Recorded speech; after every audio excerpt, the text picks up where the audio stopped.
Yves Missi is a straight up monster. I am the danger. Said it, I'm golden. Told you I'm shining. Had to break through. Plan perfect timing. Giving no hands. Go get it. Radix the ruler. So I'm continuing my draft series today. Make sure y'all subscribe because my goal is to hit 5K subs by the start of next basketball season. And right now, I'm less than 900 away. So hit that button, like the video. It helps the algorithm and all that stuff, and I greatly appreciate it. But anyways, we already talked about Kyle Filipowski, and the reason I did that and wanted to talk about Yves Missi today is because every comment I get on my videos, literally every single comment, is talking about how the Miami Heat should get a big man. Now, I'd like to say I'm exaggerating, which obviously I am, but not a lot, because obviously everyone knows the Miami Heat are super small, and everyone's annoyed about it, just like myself. Now, I'm not super high on Yves Missi at number 15. Neither are the mock drafts across DraftNet, Bleacher Report, CBS, and Bill Simmons' bum-ass The Ringers website. They got him slotted at 22 across 3 of them, and then 24 at 1 of them. So similar to Filipowski, he's kind of looked at as like a late first-round pick, and he spends 1 year at Baylor. So he's a young guy. He is 20 years old. He played 23 minutes a night, only averaged 10 points, but got you 6 boards and shot 61% from the field. Now, his three-point percentage that I like to talk about for all these prospects was 0 because he didn't shoot a single three-pointer in college. That's not the player that you're getting with Yves Missi.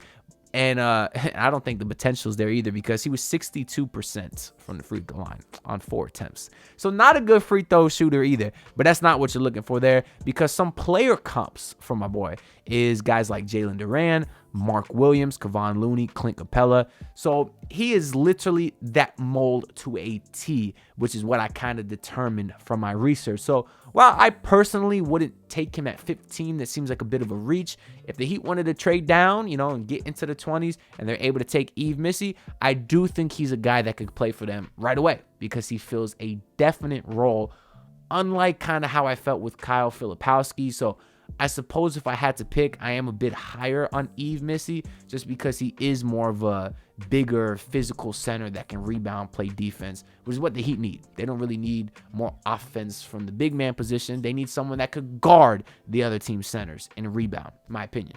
But we're going to get into a little bit more of him. So he plays above the basket offensively. Again, what he's shooting college. That says, I don't have his field, 61%. That's because he's mostly just dunking. That's about what his offensive skill set is. But I'm cool with that. We see what Derek Lively is doing right now or what he did in the Western Conference Finals. Mavericks are going to the finals. We see what Daniel Gafford's doing for them too. Give Luka, their point guard, a couple bigs that can roll to the basket, play defense, and that is something that it looks like every single team needs, right? They need at least one guy that could kind of have that role like that. And 77% of his shots are at the rim with a 72% finish rate. So he's very good. Again, Clint Capella. You could throw in Derek Lively in here too. I think that's a fair comparison for him as well. He has great hands, a quick second jump. So you're talking about a guy that could be a pick and lob threat. You're talking about a guy that could get you tip 3-4 offensive rebounds till he finally gets it to go. That's the type of guy you're looking for. So he's not just a super athletic guy with stones for hands. I remember as far as the Miami Heat, I used to call Joel Anthony. Love the guy, by the way. Big fan. But I used to call him Mr. Brick because he had bricks for hands. They would try to throw him lobs. He couldn't catch them. So I think having big hands, or I think having good hands is a very valuable and maybe even underappreciated skill set because not a lot of big men have them. A lot of times you get a guy that could jump, but if he can't catch the ball and slam it in off an alley-oop or get an offensive rebound, if he's bobbling it around, what's the point of being that athletic?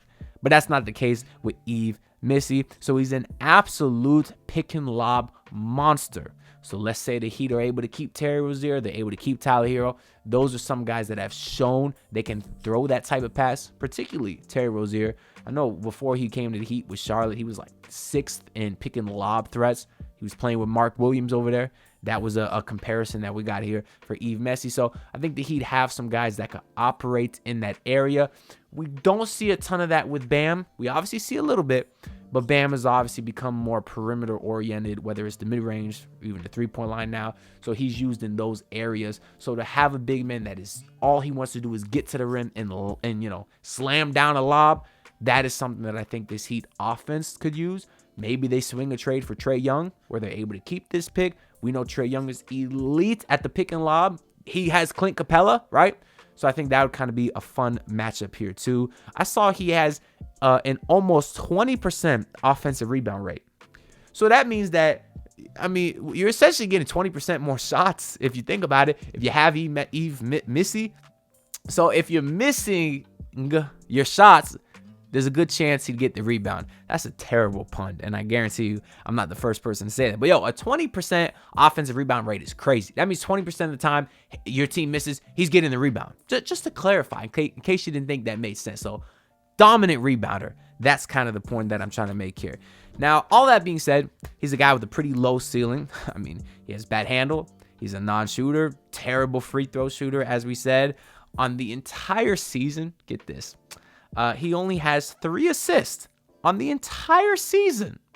Last video when we talked about Filipowski, we talked about how Filipowski's good passing out of double teams, and I said that's the complete opposite of Hassan Whiteside, a guy that I love, right? Hassan, that's my guy, but he was terrible passing out of the double team. I remember Whiteside's career high was like 2 assists for the longest time. Yves Missi's career high is 1 assist because he only got 3 on the damn near the whole season, literally, right? So he's not a guy that you're going to be looking to do that. On the bright side, he has less than 1 turnover a game. He was at about 0.1 per game, but again, the ball's barely in his hands. And when it is, it's either for an offensive rebound to kick it back out or it's to catch a lob and slam it in. Like, this whole scouting report could just be summarized by me saying Clint Capella. So if you're trying to get an idea, that's literally it to a T. Similar to him, he's a great shot blocker, very, very good. That's something that's the polar opposite of Kyle Filipowski. He moves his feet very quick defensively. Now, while we said Filipowski could hold his own on some switches, I do think Yves Missi is a lot better at that. Defensively, though, he doesn't have a lot of active hands. That's something that I think you'd kind of like to see because I didn't even mention it. He's 6'11", but he has a 7'2" wingspan, and he does weigh 230 pounds at the age of 20. So obviously still a lot of room to grow, but he has the positive wingspan. That's also something that Filipowski did not have. So you're telling me you got a 6'11" guy that moves his feet fast, a 7'2" wingspan, use those hands on defense, maybe could help get you some more steals and that sort of thing. I did notice too, he is not super disciplined defensively. He's a guy that'll sort of maybe leave his man too much to chase blocks. That's similar to Hassan Whiteside. And then obviously if Missi doesn't get the block, their team gets the offensive rebound and puts it in. So need to be a little bit more disciplined and smart in that regard. He picks up a lot of fouls as well. So it's just about improving the defensive IQ. But for a guy that's 20 years old, you're going to be saying these things about almost every big man of this skill set that is that young. So if you give him time to grow, especially get him in this Miami Heat development system, I think he's a guy that could really, really clean that up a lot. But he didn't switch a lot on defense, I do want to say, although he moves his feet well. But I think the potential's there just because of the wingspan and the foot speed. So I'm going to kind of end it there. We're just doing the scouting because I think we all pretty much get the idea that he is. So my question to you guys is, 1, what's your thoughts on Yves Missi? And 2, would you prefer him to a guy like Filipowski?